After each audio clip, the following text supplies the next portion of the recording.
Well, it feels like it's been weeks. I think it's only been like a week, maybe a little bit over. Welcome back to the WrestleChat Podcast here on WrestleChat TV. My name is the Ant-Man. Joining me back again this week, Michael Glavin. How are you, sir? Good to see you. I am doing fantastic. Thank you for having me. Boy, I don't even know if I remember how to do this. It feels like it's been forever since I've talked to you, seen you, since I've had any intelligent conversation about pro wrestling, so I am fired up and ready to go. What was crazy is that we did the last podcast you and I did together was an AEW All-In preview, and we did that on I believe it was on a Wednesday or Thursday, but whatever. Right after that is when Bray Wyatt passed away, and we had already had the podcast finish. Then you left to go out of town. I left to go do some stuff. So we had all of these other things happen between then and now. And we were joking before we started this, is I don't even know where to start this podcast because there's been so much that's happened in literally, like I said, just a little over a week of not being together here talking about it. I think we should just jump in. I mean, the biggest one that everybody's talking about, and it seems like the story changes every day with a constant, is that there was a fight, and now one guy's suspended and the other guy's fired. Talking about CM Punk and Jack Perry. I was watching. Did you watch All In? I don't know if we even talked about that. You were traveling during that time. I caught bits of it because I was literally out of state, working remotely and all kinds of stuff. So I only caught little bits of it. I will say this. I'll just start by saying that, man, it was an incredible.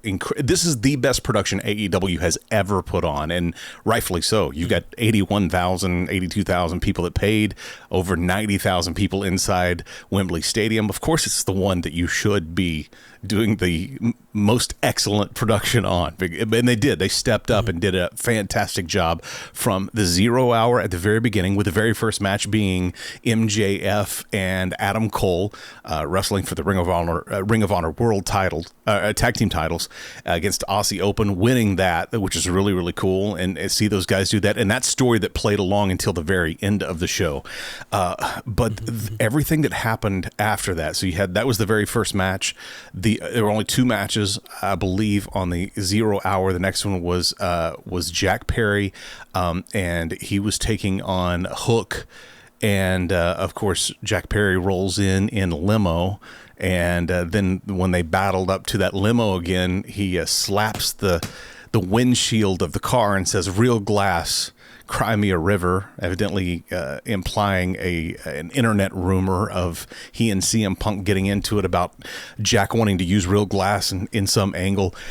And after that, everything blew up. And I was on Twitter and I'm watching, and I see Sean Ross Sapp say something that, hey, there was an altercation back then. I'm like, it cannot be with Punk and Jack Perry. If it is, this is an angle. Because you don't do all of that and then start off a show with a fight. And man, the more we've heard since then, geez Louise. I mean, the guy has been operating, and I say the guy, CM Punk, has been operating on a hairpin trigger like a grenade that was lost in the desert, and a piece of sand was stuck there, keeping the thing from going off. And somebody blew on that piece of sand and everything exploded. I mean, is this what you expected from CM Punk when he came back after that, the brawl out? Kinda. So here's the thing. I have to do several disclaimers for what I'm about to say next. I believe that this is solely an issue with the EVPs, with Tony Khan removed from that picture. So this is not Tony Khan. This is not AEW. This is just a thing with the EVPs. It's Kenny Omega. It's the Young Bucks. It's that whole thing. Okay. Sure. CM Punk is a disruptor of the cool kids table. And so hear me when I say I'm not solely on CM Punk's side, because while I've always been a huge fan of his, the guy's still kind of a doucher, okay? Not kind of a doucher, is a doucher. He is. Okay? Yes, I agree. But at the same time, you can tell that there is this cool kids table with the EVP crew. I don't think it works very well for them to say it's all CM Punk's fault when we just watched Cody Rhodes leave that company because of personal reasons, which would only have to be with the people that he worked with. And he comes over to WWE and is hailed as the greatest person on and off screen that could ever be.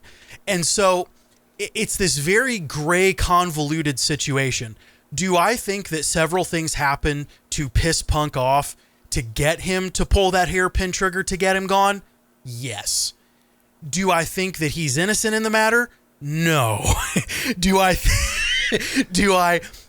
think that it's just a bunch of stuff swirling and somebody needed to pull him out of the mix and call it good? Yes. I ultimately think it was the right decision to let him go. I think they're going to lose money over it, but I think morale will be better in the long run. But I think it was more or less, it harkened me back to the WCW days with guys just not wanting to do business with each other. Yeah. And I think that's ultimately what it came down to was Punk wasn't going to take crap. Punk wasn't going to play by the cool kids table rules. And I think all of us could probably say, yeah, you probably shouldn't use real glass in a segment, whether you want to think it's cool or not. So how he's made out to be the crazy one in this scenario, who knows? I've ranted for long enough. It's a very messy situation, but Punk to WWE, maybe, maybe not. And that's kind of, that's been the talk this week is Punk going to end up in WWE? Rumors then, of course, after that have come out that, he really wanted to go to WWE back at the end of last year and do something at the Royal Rumble and go on to WrestleMania. And I do think it's interesting, though, that the Survivor Series is in Chicago. Not that makes a difference or not. It just seems like that seems to be a good jumping off point for CM Punk. If you can say Punk in Chicago, the likelihood of him saying yes seems to be much higher. It's where he came back. It's also where they launched Collision. If it revolves around Chicago, if you make something that revolves around Chicago or happens in Chicago, it seems like CM Punk is more likely to get involved. And so if you could see him come back at Survivor Series and take that all the way to WrestleMania, maybe that happens. I think if you do anything with him, though, if you're WWE, you do something on a very limited basis. You do something that is very specific. Here is the story that we're doing from this time to this time, and then it's sayonara. We'll see you later. We're done. Yep. Because I don't think you can... why this guy was ever in some position to first say who can be a part of, who can be in the locker room, who can do this or that, regardless of how safe it is. When we're talking about the real glass spot, and how true is that even? I don't even know if that's a real thing. But the fact is that he's talent. He's not an EVP, at least as far as we know. Why is he calling shots on stuff just because you're CM Punk? All of us are, it's pure speculation, but there has not been one, even when I found out it was from CM Punk's side of this fight at the biggest event in wrestling history, it still did not sound like CM Punk was anywhere close to being in the right, in my opinion. It felt like a guy who was looking for a fight, looking for a reason to get into it with somebody, that somebody's pissed him off. Someone, what is it? Pissed in the post toasties. That was a big thing when my parents, I was dating myself right there, but who pissed in your post toasties? It felt like he was always eating the same breakfast. I'm like, so that's my piece with CM Punk. He's gone. So he's no longer in AEW, but now we've got Jack Perry, who's evidently still an employee, but is, he's suspended right now indefinitely, according to Tony Khan. What do you do with Jack Perry? Do you bring him back when all this blows over and start a new story with him, or do you just cut him loose as well? I don't know. I mean, obviously, Punk had more strikes against him than Perry did, but again, I point to a half conspiracy situation in the whole thing, because if this was all Punk's fault and Punk deserved to get fired and Punk did this and Punk did that, why is Jack Perry suspended indefinitely? You know, if he was the victim in the matter, and he was the one on the receiving end of Punk's rage, why is he suspended indefinitely? So, I'm not going to say the whole thing was intentionally orchestrated, because that would be not only wildly speculative, but also convenient, as a fan or whatever. But I do think that this is still a very convoluted situation. I do think that there was a strong arm from that side of the table to just finally get him gone. But I don't know what you do with Jack Perry, because obviously he's guilty of something. Obviously the easiest thing to do is to wait till it all blows over, like you said. Yeah. But I guess that's up to Tony Khan and whatever he wants to do. Well, and something else too is that if the later rumors and later stories that have come out are true, and he went after Tony, I don't think you even have an investigation. He's the boss. You went after him. Fire him on the spot. Get him out of there. I know that he needed to go out and do a match, but fire him when he came back through the curtain. I mean, I don't know why there needed to be an investigation unless it was just a legal thing. And there's been a lot of talk this week, too, of how much Warner Brothers Discovery is actually involved in AEW, and do they actually have an investment in that company where a lot of other things come into play. It's not just a private owner. You now have a public group that's a part of an owner, possibly, and a lot of different things have to happen for that. But it got me wondering, what's the difference? I'm not talking about creative or wrestlers or anything else, but what's the difference in the culture maybe in WWE and AEW? Because I've heard stories since this that, altercations backstage are not uncommon in professional wrestling. How could that you're hitting each other in the ring and you do something that actually does hurt, people get in fights. But why are things coming to a head the way they are in AEW versus it's the same profession in both sides? Why does it feel much more contentious over here in AEW than it seems to be in WWE? And if so, and on the same note, why is this stuff getting out so quick? I mean, it literally happened and it was in the dirt sheets. I think that's a great point. Truth be told, like I am an AEW fan. I'm a newer fan, as I've said, over a long period of time. I'm on a very slow on-ramp, but I love everything that they're doing. But you cannot deny that other than Tony Khan, the inmates are running the asylum. That's what it feels like. And that's not happening in WWE. Again, I think that Cody Rhodes leaving AEW is a huge red flag. He was as close to the top as you could get without having the money to make the decisions. But he won't speak about why he left other than it's personal reasons. He took little to no break, jumped right into WWE and had the rocket strapped to him. We can say all we want, finish the story this, finish the story that. That's fine. But the simple fact that he says there's personal reasons that he left, separate from finishing the story, says to me that behind the scenes there is not all that great. And kind of like what I was saying earlier, going back to Punk again, there's part of me that thinks he might have just threatened to, beat people up, or did beat people up just so he could get fired. Yeah. The one thing that I can say about Punk is that he runs his mouth, but he does business even with people that he doesn't like. Very true. Him and Dwayne did not get along at the time. Him and Cena did not get along at the time. They're all on good terms now, but Punk will do business. And if things were so bad over there, just behind the scenes, culture wise, again, I am not dogging on the product. AEW, please don't, alienate our podcast or anything like that. Nothing wrong with the show or the product. I'm merely talking about internal non-TV culture amongst the staff. Yeah. But if it really is that rough, I'll do something stupid to get fired. I don't care. Yeah. Worst thing that happens is I don't get the rest of my contract and have a 90-day no compete. Big whoop. And so, again, all speculative. Yes. But I think the major difference, long answer to a very short question, is I think the business structure of the two companies are very, very different. And you've got wrestlers who have a conflict of interest who are also running the company at AEW, versus in WWE, there is a very, very stern line between office and talent. There's a healthy fear of leadership in WWE versus AEW. And I wonder if that, the personal issues that Cody has, you think they're with EVPs or are they with the big boss? Man, everything that we've seen from Tony, it's hard to believe that he's not a guy that you can't get along with.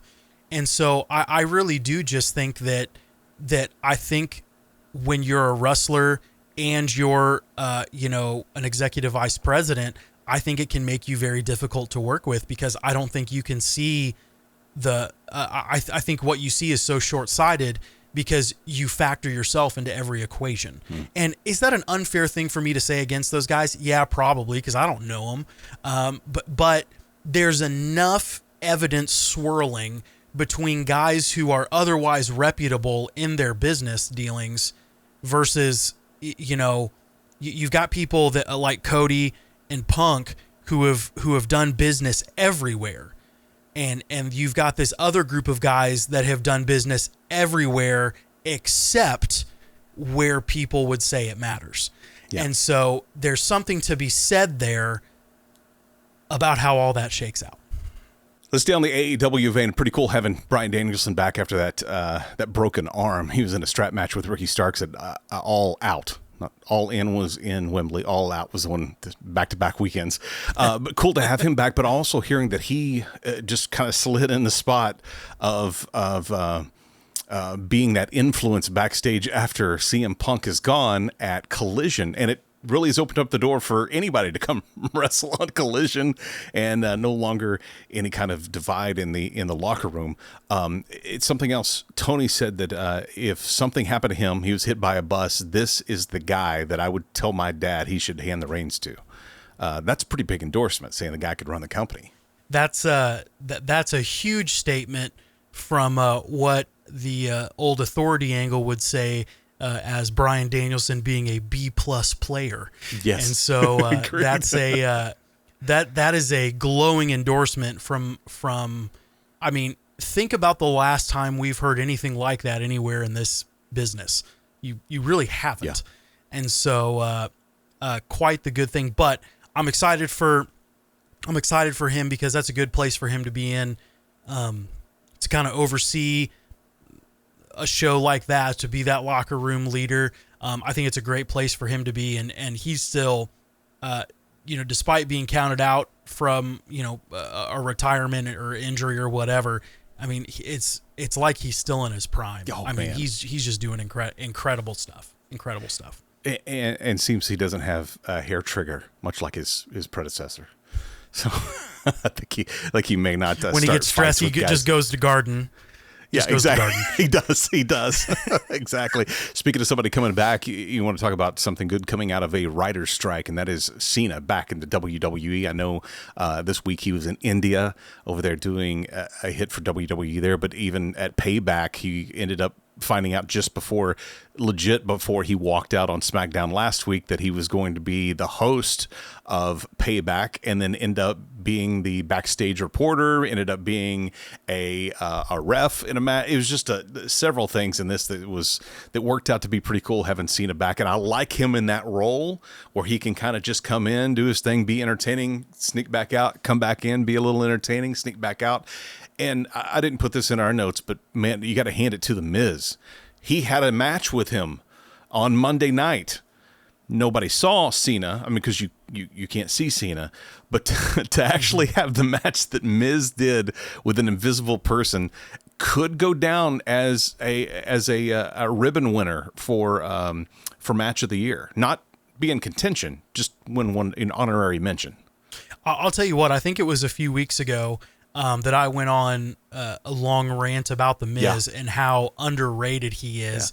Yeah. And yet, the millionth and five reason, why dude had a match, there's that old joke with Eric Bischoff and, hey, interview this broomstick or, whatever he had to do back in the day when he was interviewing at WWF. Sure. Miz didn't need the broomstick. He didn't need the broomstick. You're right. And the only thing that could have made that better is if, now granted, in an invisible match, or in a match with an invisible person, yes, you as the real person should go over, but there was this deep longing inside of me for Miz to take an attitude adjustment and then finish out the segment with Invisible Cena, because how hilarious would it be for Miz to still not go over in a match with himself? But all that to say, what happened was the next best thing in my opinion. And the guy just killed it. I mean, that guy is a gem. when people think of The Miz, they don't think Hall of Famer, but he 100% is. When his time comes, he will be in the Hall of Fame, and deservedly so. I'll one-up your one-up. I think that if he had lost the match, would have been great. The second thing that would have been great is if Damien Sandow would come out and done every move with him. That would have been fantastic. Speaking of a writer's strike, do you think this gives us a chance to see The Rock in WWE? Aunt, they always come crawling back when Hollywood's done with them. Why does it always... Got to be something wrong with Hollywood for you to come do wrestling, I guess. It depends on how long this goes. Yeah. If we actually get to the first of the year with the strike still going on, which some people say is possible, some people say there's no way, just depends on who you ask. If we get to the first of the year, I think it could be very likely that they put together something for Dwayne from the Rumble through to Mania. But until that happens, if the strike breaks before that, I think productions will, start cranking up and get rolling again. Cena could have been very likely between schedules anyway, to be able to step in and do this.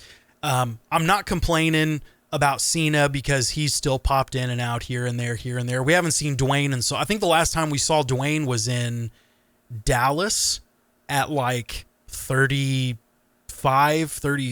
35, 36 when he had the flamethrower, maybe. Yeah. Something like that. But I feel like that's the last time, unless I'm just forgetting something. Wow. But all that to say, I would be a little bit more rubbed the wrong way if he all of a sudden showed up, because he already caught a bunch of bad press. His show got canceled. People are biting at his heels because of this fund that him and Oprah were doing for, the Maui relief and all that type of stuff. He stepped back into Fast and Furious franchise when he swore up and down he'd never work with Vin Diesel again. So it's not so much that I don't want to see him back, because I do, but it's more of like, now you're just pandering to the lowest common denominator of all this stuff. Yeah.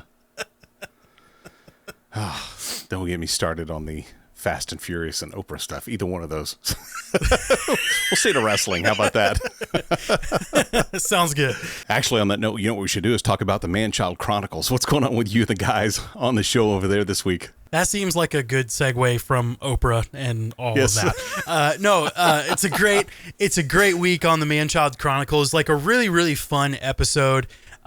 We play our favorite game on the show, which is Hot Potato, where we pick an actor or an actress and we try and name as many movies as they're in before the time runs out. It's really, really fun. We had a great time with it. There was a conspiracy against me on this week's episode in that game, so you have to watch to figure out the conspiracy that I got caught up in. And then we also do a great 8, the 8 best things about the upcoming fall season. And it was super fun and playful and whimsical. So just a really, really great, fun week on the show. You can watch us on YouTube. You can check us out at manchildchronicles.com. We do have 2 new t-shirts that just dropped that we're really stoked about. So you can get those at manchildchronicles.com. And come join us. We'd love to have you. So other channels that we love here on this one, you can scroll down there and find them there. If you're already on YouTube watching this week's episode, jumping back in, Jey Uso's back, but this time he's on Raw. I mean, we all know that he didn't really quit WWE. We knew it was storyline. It's funny. Sometimes you think you can tell, like, I can't really decide whether this is real or not, or if this is just part of their story. You knew that one was just part of a story, but it's cool to see that he came back, and he came back on Raw, which brought back the brand separation again. It's on, it's off, it's on, it's off, it's on. It's like a high school girlfriend. Like, where are we with this now? I think it's convenient to use when it's convenient. Absolutely. That's exactly right. But like my high school girlfriend. Guys. It was convenient. But it's interesting because even on SmackDown last night, the commentators kept reiterating that the Judgment Day can be here because they have the tag team titles now. Haven't they been on every show anyway? You haven't said that for the past 8 weeks. Why is it now important? Yeah. So I don't know where we're at with the brand split, but it's cool to see him back. I'm curious what the plan is for him. I know that we're all about making future people. I don't know where Roman is at in terms of the timeline of what he's wanting to do. What I do know is that I'm worried we're going to get the same early Roman Reigns treatment as, or they might give us that same thing with Jay. He's main event Jey Uso. He's breaking out on his own. I just hope he's not force fed to us as something that he may not quite be ready for. Not as an athlete, not as a character, whatever, but he spent such a long time under the bloodline in a tag team. Like, we need to give him a pretty long runway and with some pretty sizable storylines to get him established as that solo character, and not the Roman was force fed to us very, very early, and it was not received well for the longest time. And so hopefully we've learned that lesson, and we can have a great solo career for Jay. You said we don't know where Roman Reigns is storyline wise. We also don't know where he is physically either. He hasn't been on a show in, it feels like, months. So we'll see what happens with that. Does it feel like that the bloodline story is dead or just shifting to you? For me, it kind of feels like in some aspects we've just forgot most things with the bloodline, and we're just doing whatever's in front of us now. But right now, I guess the long way of saying it doesn't feel like it ties together yet. And of course, I need to be patient, I know, but right now that's what it feels like. Oh, this doesn't tie to something else familiar to me. Yeah, I would say we're in a place where I think we can feel through the screen that there's no longer the dedicated 10-week out plan for whatever's going on. I'm sure that they've got broad strokes. I mean, we've seen such an increase of quality of storylines over the last year or so that I'm not knocking anything that's going on. But there, for the longest time, with the bloodline, you could tell every segment had a very specific purpose that it was being served after it was over. And so what we're not seeing now is kind of that feeling of like, okay, Jimmy's in, he's out, Paul Heyman, Jay's over here. So it feels very scattered, but not the intentional kind of scattered. But it's not aimless either. We can tell that something is happening, but it doesn't feel like it's within the structure of the bloodline as we came to know it. So I think the bloodline storyline is done. I could be wrong and be surprised sooner rather than later, but we just don't know right now. Yeah, it kind of feels like that way to me too. LA Knight, that train continues to roll, and most people know that you and I both are huge fans of LA Knight, but I read this week that either he has already signed or is in the process of negotiating a long-term contract with WWE. Do you think that's smart for WWE? Smart move for LA Knight? Smart move for both? I mean, it seems like this is where he's always wanted to be, and always has strived to be in WWE. Now he's here, seeing success. They want to ink into a longer deal. Probably seems like a great deal for both sides, wouldn't you say? It brings up old feelings. In the sense of, we have a little PTSD if you go back and look at people like Braun Strowman and Rusev, and some people that signed long-term deals got shelved and then fired. Even Bray Wyatt, got cut, there for a while. Sure. And so when you hear that, LA Knight signed a long-term deal, it gives you that feeling, again, in previous regimes, that, now we've got time. And time can be the greatest enemy of seizing the moment. And so I hope that whatever happens with all of this, assuming that, let's just say he already did ink the deal, that they're still going to push just as hard, capitalizing on him as they were before, and he doesn't just fade into obscurity because we have 5, 6, 7 years to do something with him. Yeah, I hope so too. And because I don't know that, I mean, he's 40 something, which is fine. But when you're usually signing these guys, you've got some guy that's maybe further along than an Austin Theory, but not as far as long as an LA Knight, somewhere in the middle there, like a Bray Wyatt. And you get the opportunity to kind of get all of the upside there. I think if they sign this, they do need to strike now and see where it goes, how much further up he moves. And I mean, a lot of people talk about how much he's like other people from back in the Attitude Era. That Attitude Era attitude has been missing from not only wrestling, but especially from WWE for a long time. And to see a guy who's doing it well, has also proved it, that he is his own guy. This is not something he made up to get to WWE. He was doing this when he wasn't in WWE, when he was champion of other organizations, when he was an Impact and champion there, when he was NWA as the champion there. This is the character that he was. This is the guy who LA Knight was, with with everything else, with Let Me Talk to You. That wasn't something he just made up or somebody strapped to him when he got to NXT. Or in the background of Triple H exercise videos. That too, absolutely. And so I'm excited to see that this is something that was his. They did try to strap him with something else that clearly did not work, Max Dupree. Yep. And we're excited to see that LA Knight is the one that they are signing a contract with, at least this character, and moving that on. Another streak that is I guess coming to fruition right now, and that is Gunther's Intercontinental title run. After his victory on Monday against Gable, he is now the longest reigning, Gunther being the longest reigning Intercontinental champion of all time now. Did you kind of halfway expect Honky Tonk Man to come out and shake his hips a little bit and congratulate him, or anything like that? I don't know. Hopefully maybe by now the Honky Tonk Man had those hips replaced. Maybe he could still do it. But, yes. No, I didn't expect that. But you know what?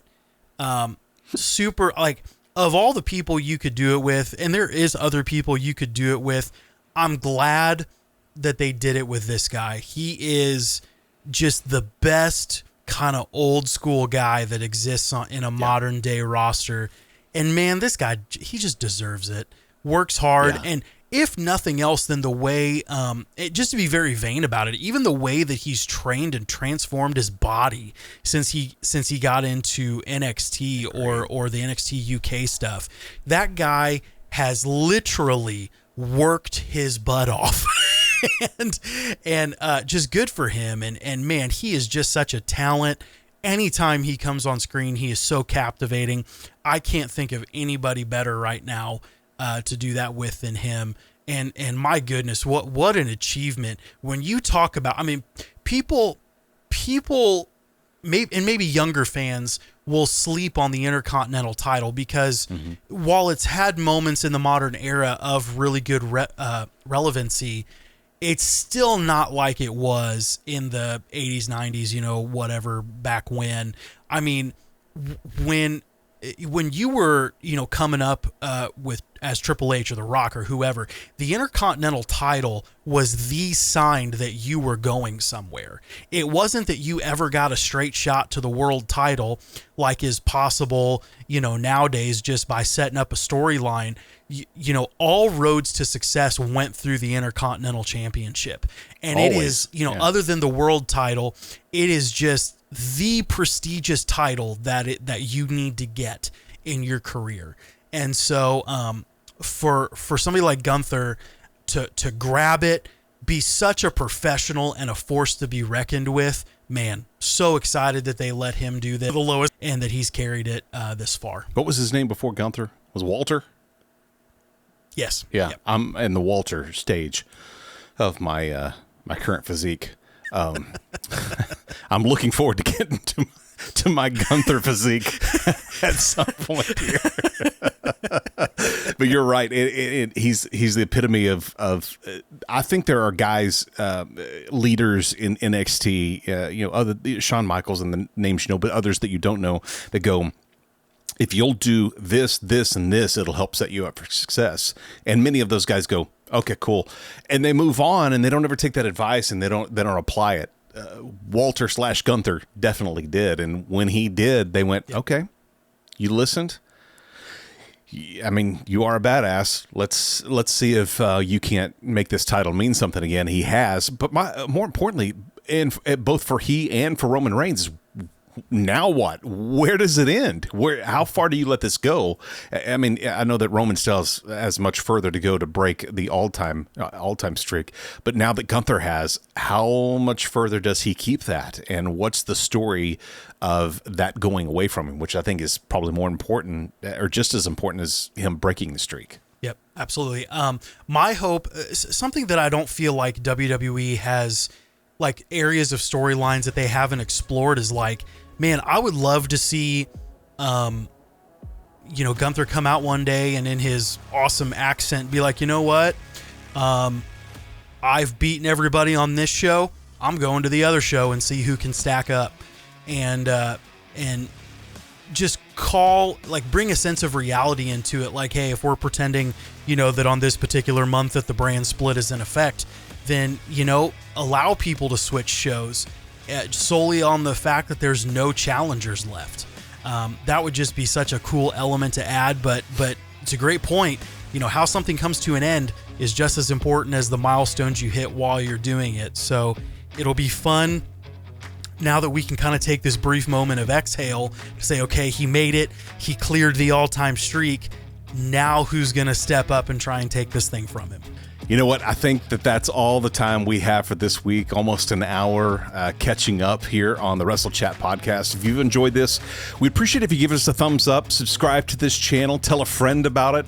We appreciate that so much, and we will be back again this time next week right here on WrestleChat TV. Hope we'll see you then. Michael, thanks for being on, buddy. Good to see you again. Always good to be here. Thanks so much. See you guys next week here on the WrestleChat Podcast.